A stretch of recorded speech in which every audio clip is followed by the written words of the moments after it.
நம்ம ஜானகிக்கு இந்த மாரி ஒரு நிலைமை வந்திருக்க கூடாது அப்படின்னு சொல்லிட்டு, நம்ம இலக்கியா இருந்துட்டு பயங்கரமா கதறி அழுதுட்டு இருக்காங்க. ஒரு பக்கம் டாக்டர் சொன்னத கேட்டு செம்ம ஷாக் ஆனது மட்டும் இல்லாம, கௌதம் கிட்ட பயங்கரமா சண்டை போடுறாங்க. "இங்க பாருங்க கௌதம், கார்த்திக் என்னதான் அசிங்கப்படுத்தினாலும் சரி, அவமானப்படுத்தினாலும் சரி, என்ன பண்ணாலுமே கூட நம்ம ஜானகி அத்தைய விட்டு போயிடவே கூடாது.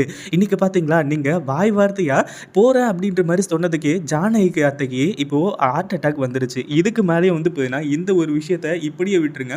இதுக்கு மேல வந்து பார்த்தீங்கன்னா, எதையுமே நீங்க பேசாதீங்க அப்படிங்கிற மாரி வந்து சொல்றாங்க. இத கேட்கும்போது வந்து பார்த்தீங்கன்னா, நம்ம கௌதம் இருந்துட்டு, "இல்ல இலக்கியா, நான் ஜானுவ விட்டு எப்பவுமே போகணும்னு நெனச்சதும் கிடையாது. போகவும் மாட்டேன். ஆனா, இந்த இடத்துல கார்த்திக் பண்றது தான் எல்லாமே தப்பா இருக்கே. அஞ்சலி கூட சேர்ந்துக்கிட்டு கார்த்திக் வந்துட்டு இப்படி தப்பு தப்பான வேலைகள்லாம் பார்த்துட்டு இருக்கானே.